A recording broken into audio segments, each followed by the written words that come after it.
Y dot x alpha और x और dx.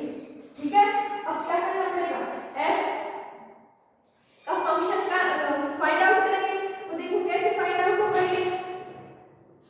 अब एफ वाई का भी है और अल्फा का है और वाई डॉट का भी है, तो कैसे करेंगे, पार्शियल फॉर्म में डिवाइड कर रहे हैं इसको।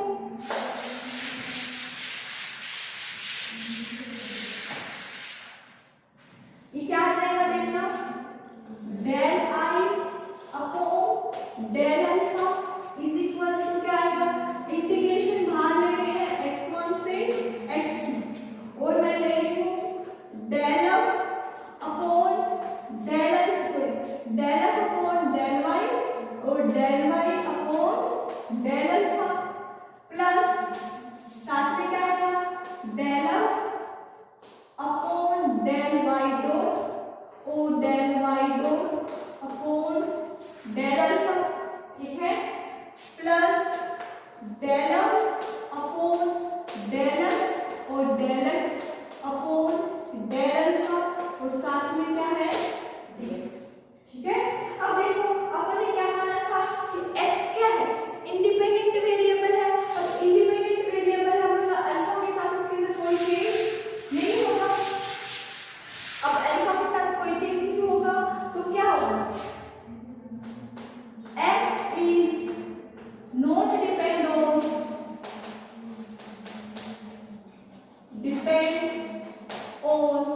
alpha, it means del x upon del alpha equal to 0। del x upon del alpha अपन क्या ले लेंगे, 0। तो ये क्या बन जाएगी equation, del upon del del I upon del alpha equal to integration x1 से x2 del f upon del y upon del alpha। ठीक है, इसको 0 लेंगे, x का लेना है del x upon del alpha को क्या लेना है, 0 लेना है। रख दोगे इसमें तो ये वैल्यू क्या हो जाएगी, 0 क्या बचेगा, plus del f upon del y dot और del y dot upon del alpha, साथ में क्या गया, dx। ठीक है, इसको अलग अलग कर दो।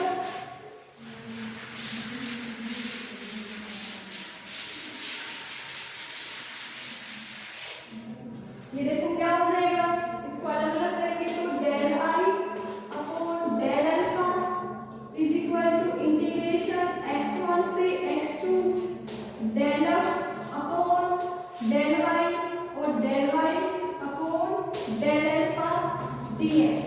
ठीक है, प्लस इंटीग्रेशन x1 से x2 del F upon del Y dot और del Y dot upon del alpha और साथ में क्या है, dx। ठीक है, अब अपने को पता है y डॉट क्या होता है, y डॉट होता है, अपन ने लिया था y dot dy upon dx।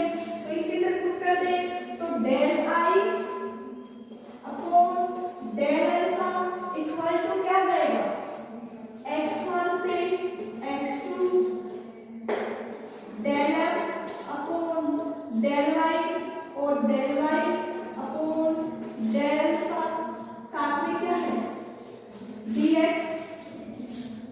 Plus अब इसको अलग अलग करने हैं, जैसे x1 से x2 और del F upon del Y dot. ठीक है, डेल अपॉन डेल अल्फा, इसको लिख रही हूँ डेल वाई अपॉन या डी वाई अपॉन dx, साथ में क्या है, dx। अगर इसको मैं बाहर ले आऊं तो आपस में पैरामीटर चेंज हो सकते हैं, तो क्या बनेगा देखो,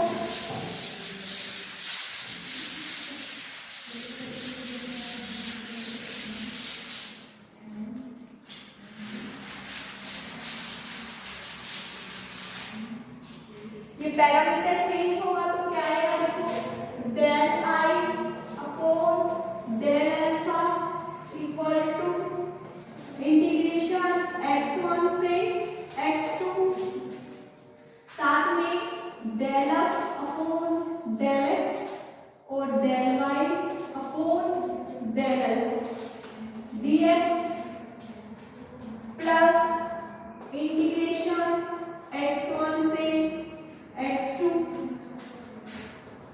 del F upon del Y दो और इसको आपस में चेंज करेंगे तो डी अपॉन dx और ये अंदर चला जाएगा तो क्या बनेगा del Y upon del alpha और साथ में क्या है पूरे के भाग dx।